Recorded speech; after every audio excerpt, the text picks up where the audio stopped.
Hi, I'm Pharaoh, and today I'm going to make a couple of videos, so you'll probably see a couple turn up. One about the Xeno Arena System Champions, and one about Oceanus. And in the process, I'll deal with a few other things to do with Xeno Arena and how the system works. But I wanted to kind of focus specifically on elements that I haven't seen other people talk about yet online. Well, they have talked about it, but not necessarily in a more general strategic way. So this isn't going to be how to get the best team. This isn't going to be how to win battles. This is going to be a little bit more reflective and how the system works and what's actually going on here, and what has actually been provided to us. I mean, to quickly overview what's been provided to us, when we talk to Oceanus, we have these League Arena awards. And so the idea in this system is to achieve every single one of these awards, other than just the fun of having battles with our pets. We want to be able to get these cool pets. And the way to get those is to get these awards. So we'll get to those in a minute. So the first video I'm going to focus on the system champions, and on the second video I'm going to focus on Oceanus, and they will be demonstrative as opposed to me telling you how to do things. I'm just going to play with my creatures and demonstrate how these things can be achieved, and talk about what's actually going on a little bit under the hood and how the system works and some of the things that aren't immediately obvious, I think. So let's get started with the system champions.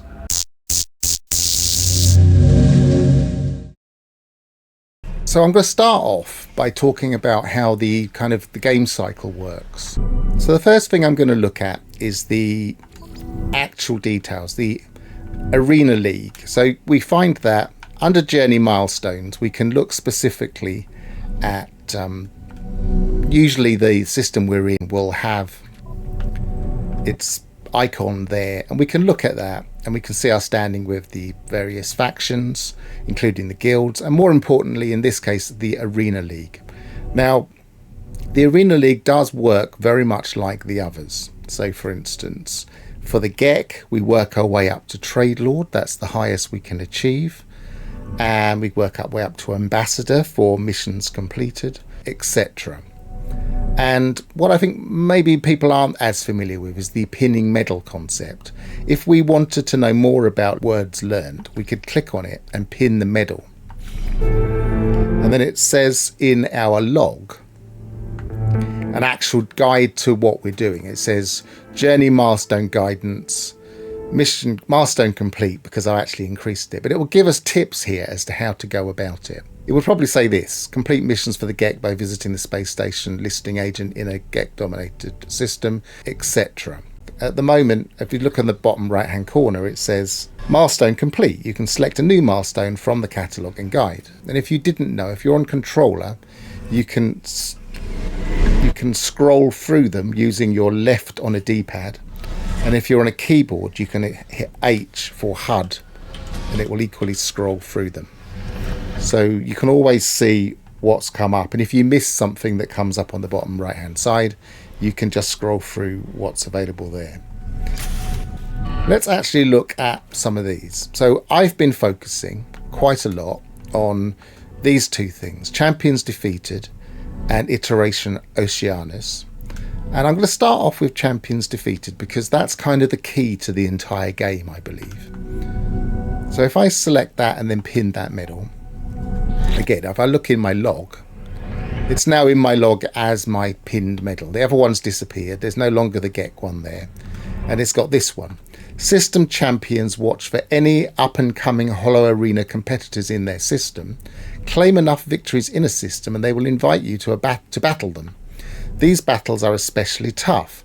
Chances of success are improved by highly trained companions and a strong understanding of which affinities will be effective against creatures from the champion's system. Now there's a clue there that many of the things that you'll be fighting will be from this system. and the system champions have collected all of their Xenos, for want of a better word, in this system. The next thing to note is that this guy is not the system champion. I'm at a space station. This is the table the system champion is always at. But if we defeat this guy, we're just defeating the guys in this system. And that's not how the system works. I think I've seen some people thinking that that is the case. If I beat him, then if we're looking at this milestone, it won't increase. And this champions defeated won't go to 13 out of 15 because this guy isn't the system champion. So how do we defeat the system champion? Well, first off, we get a number of invitations for playing games. And if we click on, you'll notice there are two types. There's this type here and this type here, and there doesn't appear to be any difference between them. I can't see any difference in the text. I feel like they really should be different textually, or at least kind of to look at, and they look identical as well. And I feel like that is obscuring one of the elements. I've clicked on that one because I know this is the generic one. This is the one that you would get from playing with Oceanus in the Anomaly, which we'll touch on in a bit later. But this is the basic one.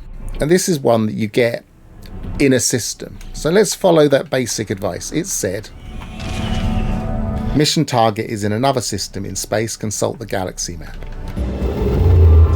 And it's inviting me to come to this system here. So here I am in a first contact system. I've never been here before. Actually quite a nice looking space station. I like that colour, that gold and orange. Very nice. Now, what it's telling me is that there's somebody that has challenged me in this system, and he'd probably be on a planet. Where is he? Let's go and find him. Now you will note he's called an Arena League Challenger, and we often will find him, if you follow that, we will often find him either at a Colossal Archive like this. So it's a great way of finding Colossal Archives if you want to, for instance, get the Colossal Archive lore. Right, now here we are at the Hollow Arena Challenge Contender Asiv. So that's his name. And you'll notice there's also a guy here.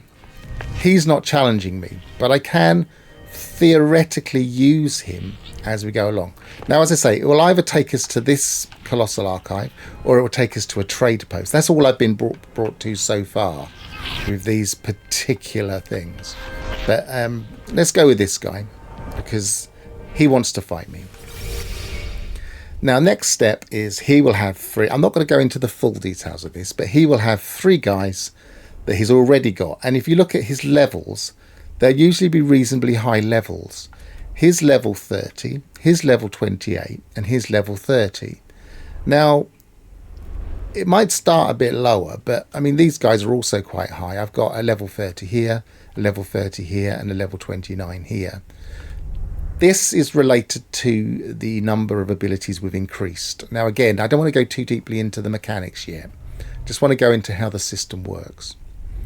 But the first thing I'm looking at is that this guy is weak with defense from radioactivity, and I like to play quite an aggressive strategy, so I like to focus on attack. So I need somebody that is radioactive to fight this guy. So I'm going to change my lineup and select my radioactive guy. He's not great, but he's got C health, but his agility is pretty good and his combat effectiveness is pretty good. They've maxed out the S's because that's its strengths. And as I say, I like to play aggressively in this. And let's look at the next one. So this one is tropical, and the best people to use in tropical are the toxic guys, and I've already got a toxic guy in that position. So if this guy, once we play these two guys off against each other, then the next logical step is to play these two guys and then these two guys. Although sometimes the AI will swap them around. Sometimes I might find it's worth swapping them around in game. But for the time being, I'm going to line it up this way. And again, I'm going for an offensive strategy. His best against fire, his best against tropical, and then the fire again. So we need another radioactive guy. Now, because I don't actually have another radioactive pet, I'm going to try looking for a guy that's got good defenses against radioactivity. Or I just choose somebody that's really good at combat because I have an offensive strategy. His attacks are weak against desert. So I've got a decent desert guy. I could put a desert guy here. But I've been getting along quite well with these guys, and some of them aren't S-class. His SBA, his ASC, and his SBC. None of them are SSS. All right, let's begin the battle. As a brief overview, it says here, battle begins, Featherbeard will move first. Now this is my guy Featherbeard, so named because he has a feathery beard. The reason I'm going first is based on my agility. I've got 264 and this guy's got 169. So I get to go first. It's my initiative. I do that because I'm quicker than this guy. So agility is a measure of speed and agileness. So he can also dodge more easily. Now the other thing to notice, not all of our pets will have 3 abilities that are from the biome that we have here. Some of them will have split abilities and some of them will have kind of neutral physical abilities. So it's worth paying attention to this icon here on the actual ability. And sometimes you can build kind of quite a broad pet that doesn't just have one speciality but is kind of a jack of all trades. Now because I'm going first, I like to use the heal abilities, and in this case wait 3 turns and heals your creature. So here it says turn 1. When it gets to turn 4 at the beginning, I feel like, or maybe 3 at the end, we'll see.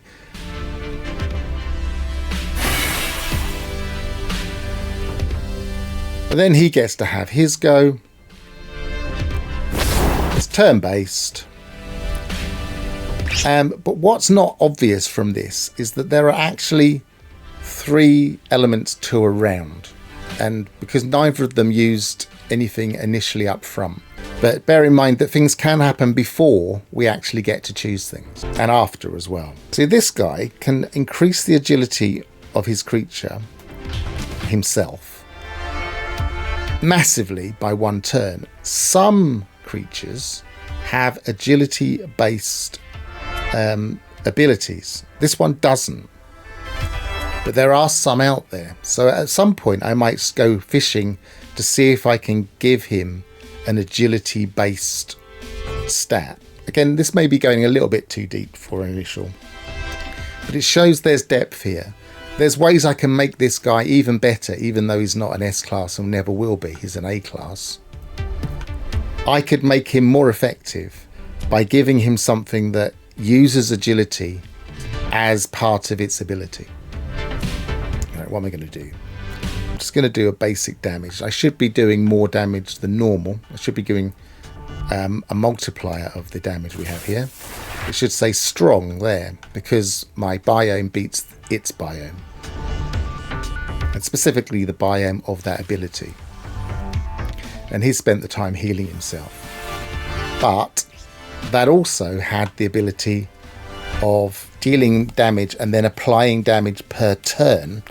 And you'll notice it already did it. That was the post action phase of each turn.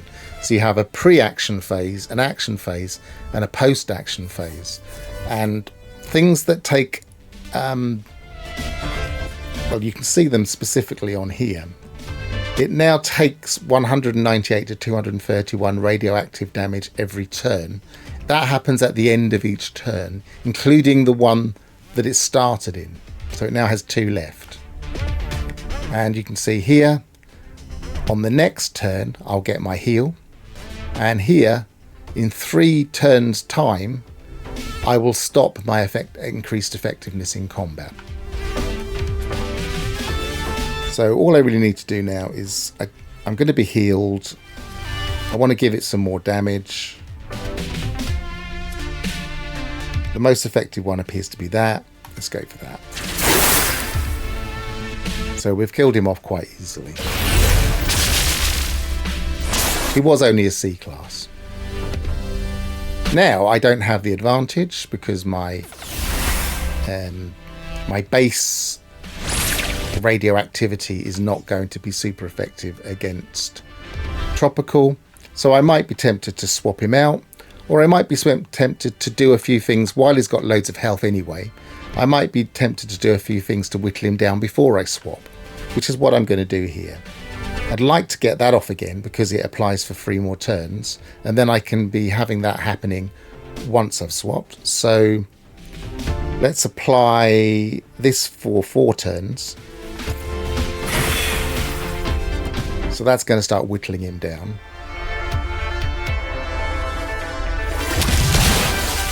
I can't do anything about these because I've got nothing to take them off. So he's doing multiple damage to me as well. But I'm going to be swapping out soon anyway. He can die in the background though. These things do apply even when he's not the main character on the battlefield. Right, now I've got this one again. I can put that on there as well. So I've now got 2 abilities here that are taking effect. These are negatives that are taking effect on him every turn. Now I've done that, I've got no real need to stay in the combat. So I might as well swap him out. He's almost finished him off actually. I could stay in it, but I'm going to swap him out for somebody that's very effective against him. No, you know what? I'm not going to do that. It would... No, I am. I'm going to do it for a reason I'm not going to go into yet. I don't want to overload us with information. Again, there's more depth here than can appear. Okay, he's been taken out. Passively, you'll notice. Before I even had a chance to do anything. Now look, he's done something before the beginning of a turn. Or right at the very end, at the turn. I consider that as before. So he did high helpfulness on himself. And that comes from his own high stats. That some people are wondering what they have to do with anything. Well, high helpfulness will allow him to cast his own stuff, which gives him advantages. This one is a high dodge chance of 33%. Now, my turn. He's already swapped. He's already died. I don't know if he committed suicide. I wasn't watching. I was more interested in what was going on with myself. But I've now got the other guy. So really, I want to change that. But I'm going to throw parasitic lava on first, because that's a really nasty ability. In 3 turns, it does a huge amount of damage, probably enough to take him out. But he could get rid of that, because it's just an ability here, which some of them can clear.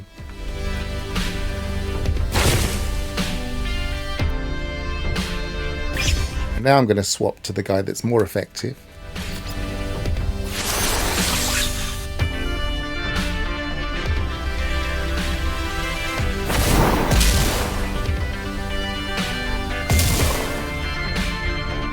He's doing a bit of damage, but if you remember, he was good defense against this guy, and that actually said that his attack was a weak attack.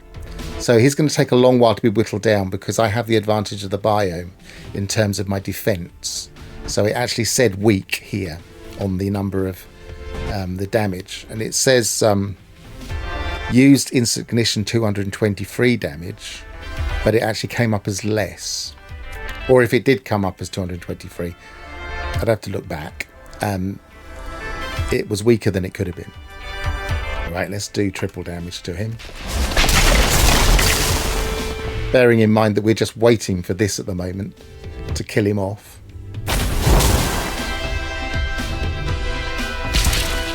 And there you are, it killed him off. Yeah, it said 115 weak as it got hit again by that second level. Notably, if I get hit by damage that kills me after I've killed him, it's the order that they die that makes the difference as to whether or not I won or lost that encounter.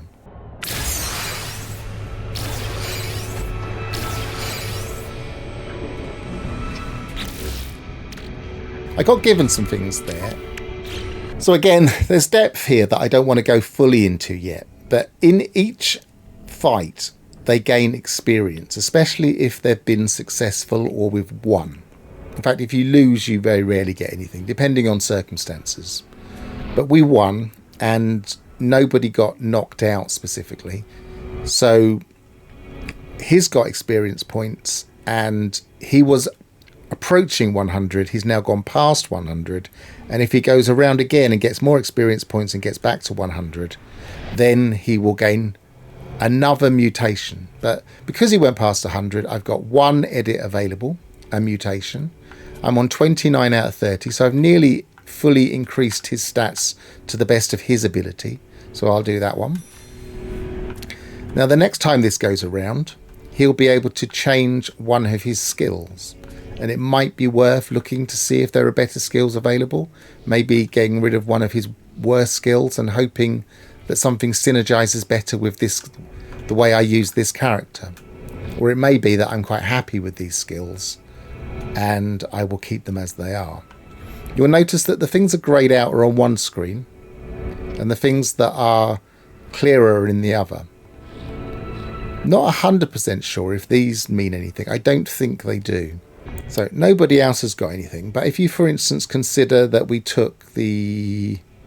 Oh yeah, we had Shell back, my desert companion. So if we look at his genetic profile, he didn't go over 100. So if he's in another fight, he'll possibly get closer and we'll be able to increase him a bit more.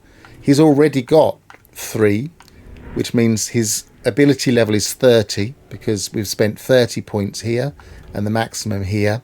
And once we've spent these 30 points, we can no longer increase this page, but we can start actually adapting him.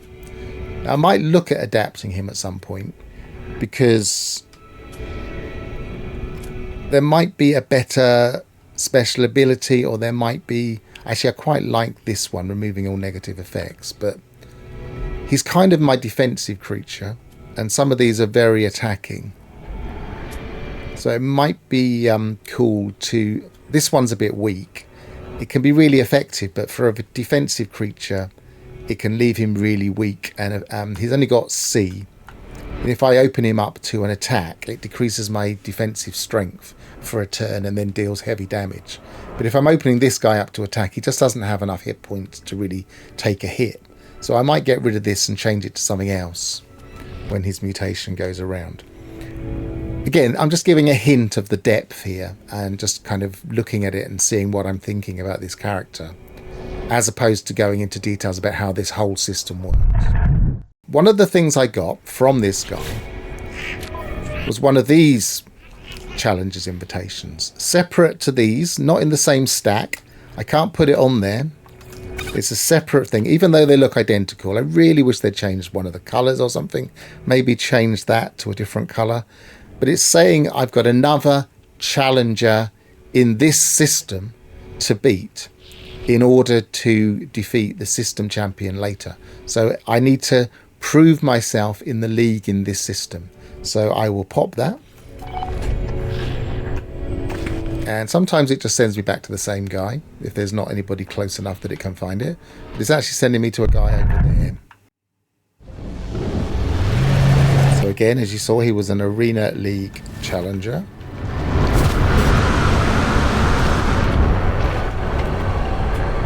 Challenge Amateur Battler Ackle.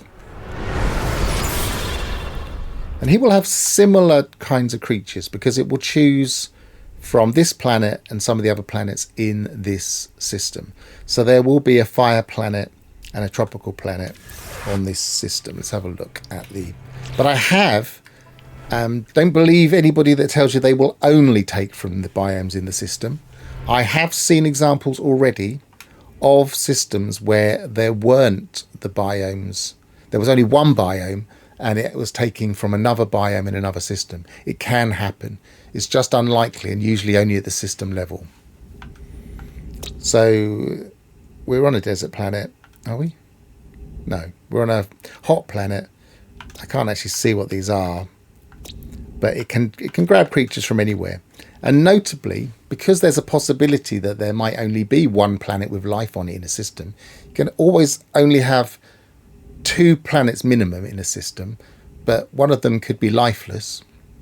So you could just have the one biome and a very limited pool of land creatures, maybe no land creatures, maybe only sky creatures, maybe a mixture of sky and underwater creatures, and that's all you'll find on the whole planet. So he, as an NPC, can actually choose from sky creatures that we don't have access to and underwater creatures we don't have access to.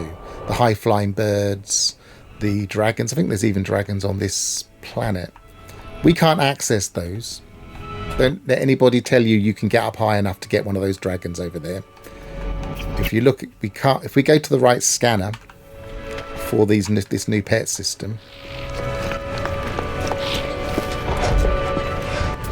and we hover over it, we get some details, but we don't get any stats for how good they are at fighting because we can't claim them. So don't kind of go off on a wild goose chase of trying to catch these guys by building high towers just because someone told you that's where they got their creature from. So again, we're fighting against hot, we're fighting against tropical, and we're fighting against hot. So fire, tropical, fire. And again, that means we want radioactive. Again, that means we want toxic. And again, maybe somebody that's defensive against radioactive. So we'll keep our team as it is. This could be shuffled. It could have a different makeup entirely. Okay, let's begin again.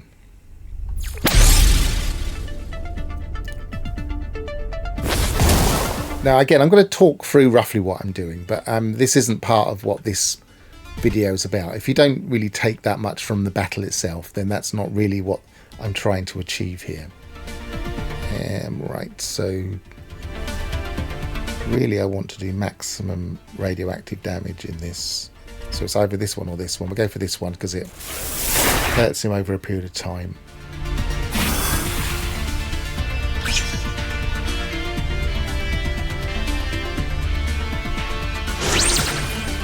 He's healed himself. He's going to probably heal himself a lot if he can do that. So I'm going to try and hit him with another one with another 4 turns. Just to maximise that. This one doesn't have any abilities up front. It doesn't hurt him up front. It just stores them up. So he could theoretically remove them. But I'm again going before him by the look of it. Or am I? I'm not sure. Hang on, let's have a look. His agility... mine's 264. He's 29. No, he's going first. I didn't pay attention. Let's hit him with an ordinary attack. I might even take him out. He's got 703 and mine does between 543 and 636. But it will get a multiplier because I'm radioactive against fire. Yeah, it did take him out.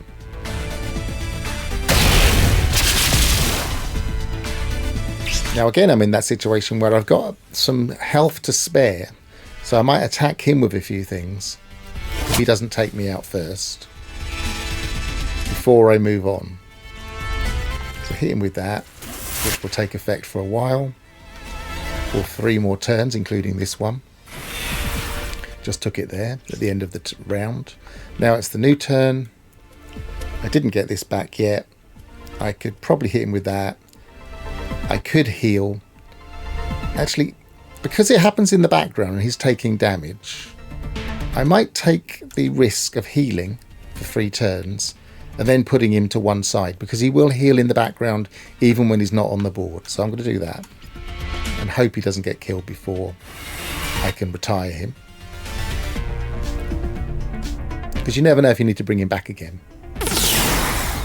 He's been given another negative effect. But that's okay because it's an accuracy one. I'm not going to be using him to fight at the moment. Swap him off the board quickly, bring on somebody that's got better damage against radiation.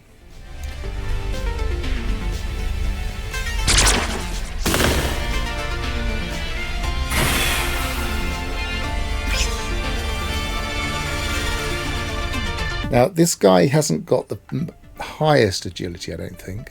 But it's not bad. 266 against 232. So it's pretty high. This one uses his agility stat. So deals between 963 and 2,578. That could probably take him out in one shot, even if he was on full, because of the multiplier. Because he's got a reasonably good agility, and it's based on agility as to how high in that range it goes. Pretty deadly, this guy.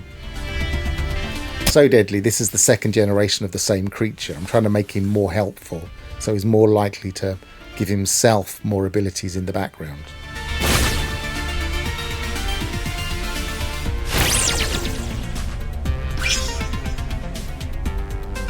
Triggered on Featherbeard. See, I got the large heal on Featherbeard. Here it says cellular fusion triggered on Featherbeard, large heal. So in the background you can see number 1, he's now back up to full health. And that's because I left him healing off the screen. Now this one has a really nice delayed ability of parasitic larvae, and it's also toxic, so it's going to take effect against his fire. So I'm going to use that now. It's better to use these things early because they can change our biome using certain abilities. And the last thing I want is to make these less effective. I can also heal myself, but he hasn't attacked me at all yet. He might be defensively minded. He's got increased accuracy and he's got block 838 points. What I really want to do is try and whittle down that block so that when this takes effect, it minimizes his block for that. So I'm going to go for this one.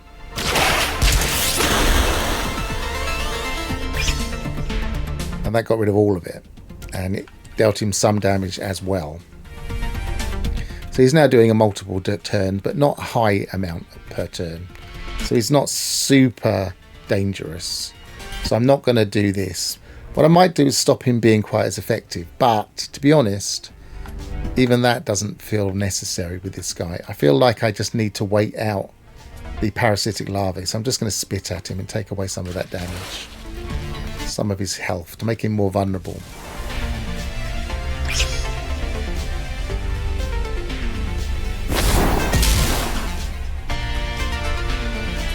Again, the reason I'm talking through this is not to teach you how to play, because all of these are going to be different.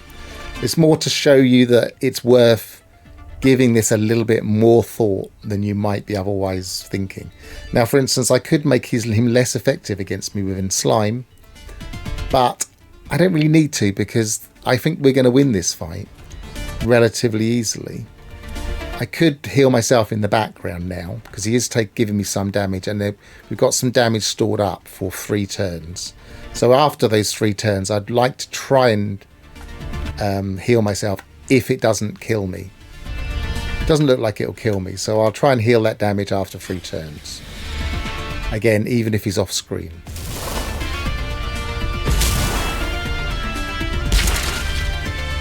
There, my parasitic larvae took effect at the end of the turn. Now the turn's going to change. But I've already finished. Okay, leave the arena. Again, a relatively easy fight. So I got another challenger's invitation. So I'm not doing sufficiently well enough yet. Usually it takes 2 or 3 battles to get the attention of the champion of the system. So I haven't impressed him enough yet. So let's go again.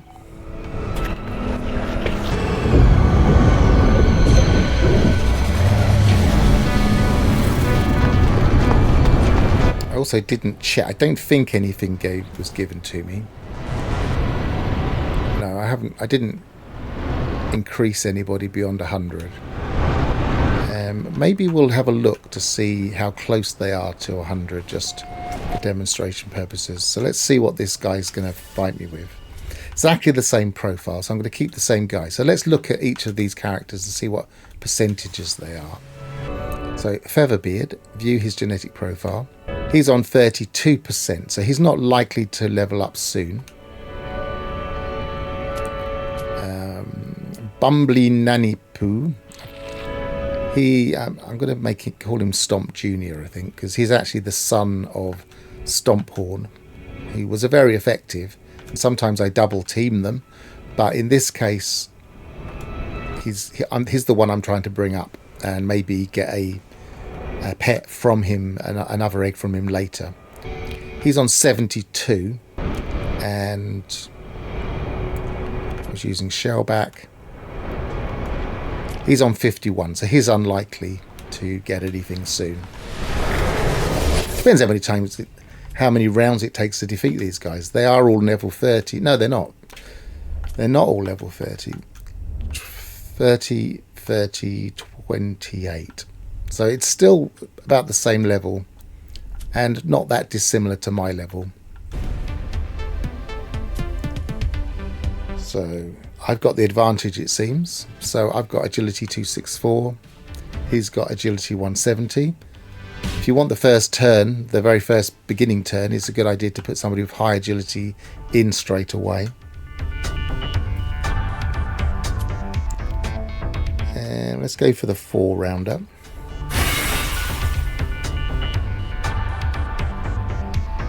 Sometimes it just forces them to wipe them off, to get rid of them, if they've got such an ability. See, that was strong because of his biome. Let's do the 3-rounder plus an attack. I could take him out quite quickly, I think, this guy. So he will do something to me, and then he will take damage from both of those, and he's dead on one of them.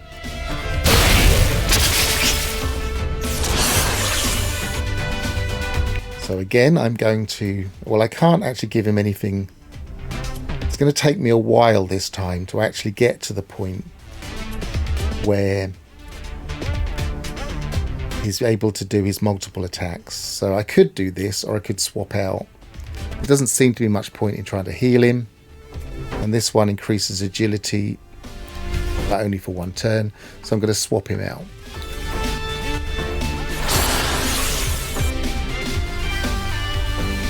So he now technically has the initiative in this turn, because I've already done my thing. And now we're on turn 4, and I'm going to hit him with the big one early on. The multi-round. At the very least, it will force him to spend a turn clearing it, if he can. Oh, that was a big hit. I probably need to worry about defending myself here. So I'm going to... First of all, I'm going to try and make him less effective. These abilities here make him less effective. So now he missed instead of hitting me, which is part of his negatives here. His decreased accuracy. He might not have missed, of course. It might have been a dangerous thing to try. Now I'm going to try and heal him in the background. Or actually, I could go for a bit of a... Let's try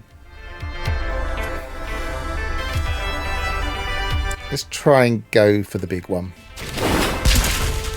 Didn't quite get him, but this might kill him off.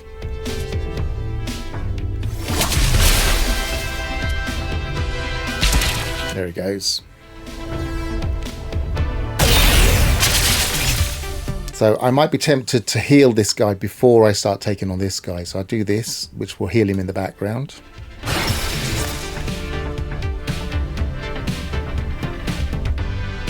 Now, as long as he doesn't take me out.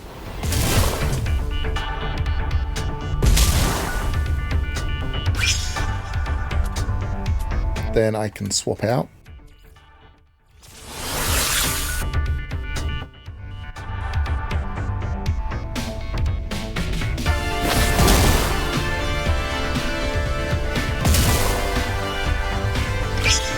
This is a risky move, but I might try it in this case because he's got quite a lot of health still. It exposes him to an attack, but does a massive attack in return. And it will be an attack that is strong against him. So I'm going to try it out. So he reduces his own defensive strength for a turn. Hopes he doesn't get killed. And I do have strong defense against this guy. He didn't even try. He tried to heal himself in 3 turns.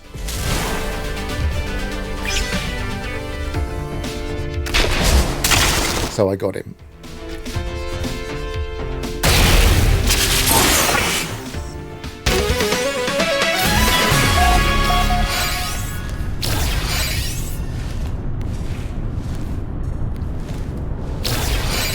See, I got the Champion's Invitation. That's what we've been waiting for. So that is here, and I can pop that. And so now it will take me to the space station. But also, they went up a bit. Shellback hasn't got enough. Neither has Featherbeard. But he's getting quite close. So maybe another battle in which he actually contributes could take him over 100%. And then I'd have the ability to maybe think about changing up some of his abilities. But I quite like the balance of his abilities. We'll see when we get there. So, the System Champion is always at the space station, and he's at that table we started off at on the right hand side in the other system we were in.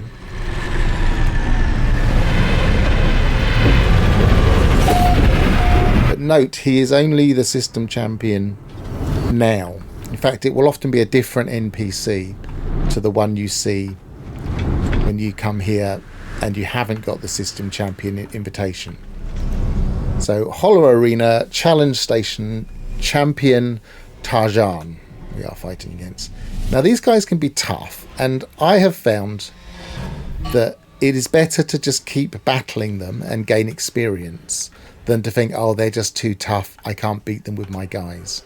Because you can get into the mindset that you just need tougher guys, and often you just need a bit of luck, maybe some good tactics, and you can beat these guys, and you can learn what their best defenses and what their best attacks are. And he will often keep the same team if you don't beat them. So we want a Toxic in the first slot.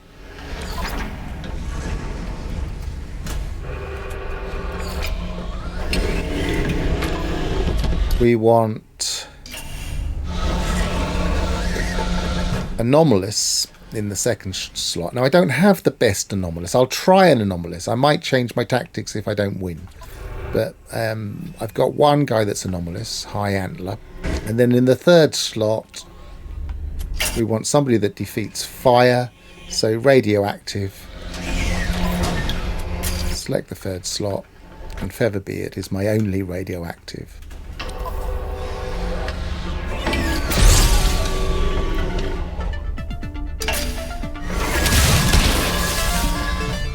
He's obviously got higher agility. He went first. He did a lot of damage. Now this is quite typical for the System Champion. They can be quite nasty. I'm going to start trying to reduce his combat effectiveness off the bat. He's also doing a lot of damage quite quickly. I might need to do at least something, because I might just get defeated, and I want to be able to at least deal some damage before I go off the board. So let's do that.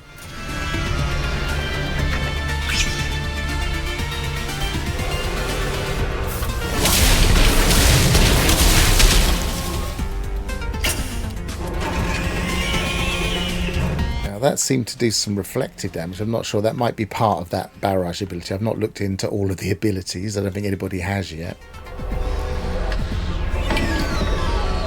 I could go for healing, or I could try and use this heavy one. Let's try and use this heavy one.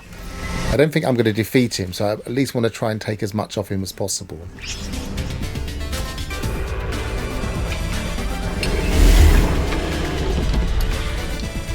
So he appeared to heal himself. Oh, large heal in 3 turns.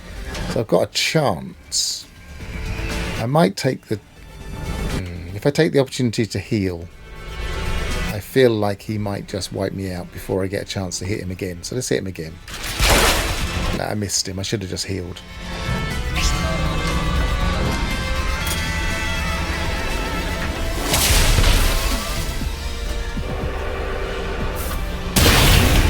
so it's not looking good at the moment, but you never know. Now, do I go for this guy or this guy? I think I'll go for this guy.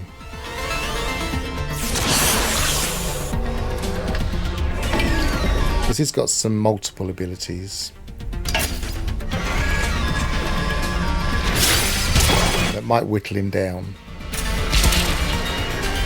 Oh, the parasitic hit. I did manage to kill him off. If I'd have just lasted one more round, then I could have not had to waste an attack on him. Now he's stunned me, so I can't act this turn. I could swap my creature, ready for another thing, but I've already selected the best one. This is the one that's active, and this is the one that's active in the yellow. So I'm just going to wait it out.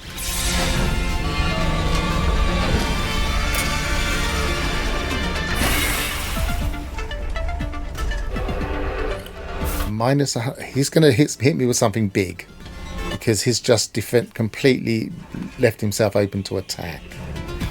But I might as well use my big one. This allows him to heal, but he's at his most vulnerable right now, so I'm actually tempted to hit him now. Usually I'd wait until that killed him completely. You never know, this could kill him. No, he's got no other negatives at the moment.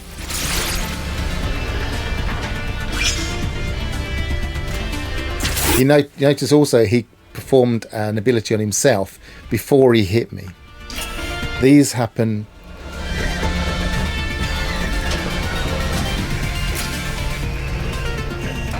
It's not showing on here.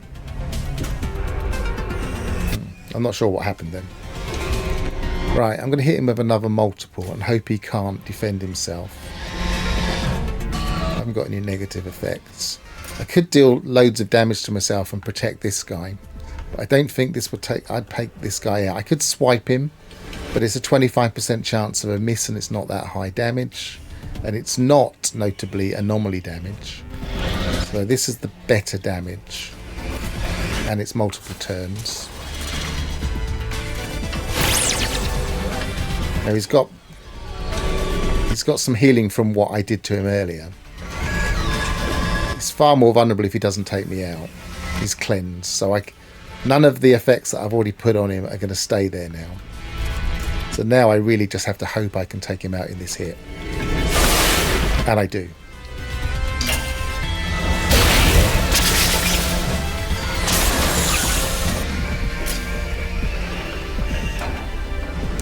Now I've not got the same advantage, and see, he took me out in one go. Really, I want my third guy on here.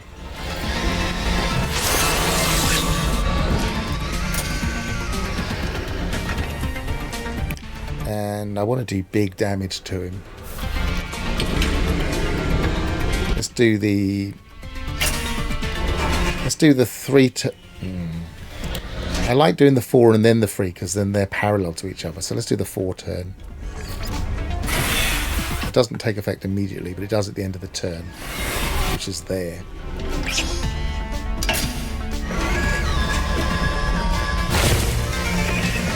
Now he's going to try and heal himself, so let's see if I can knock him down quickly before 2 more turns.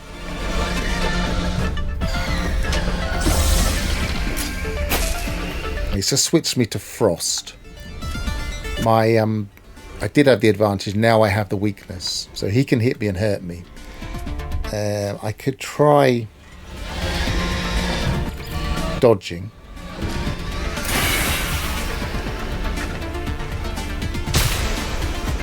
And he died because of my things that I'd placed on him. So I won that actually relatively easily. It doesn't look it because 2 of mine died, but I didn't actually feel like I was ever losing. And so I've beaten the champion. And this is the point of the whole loop. And you'll notice I get some mutation progress, I get some nanites, and I get a new challenger's invitation, which will take me to another system, and I can repeat that process over and over.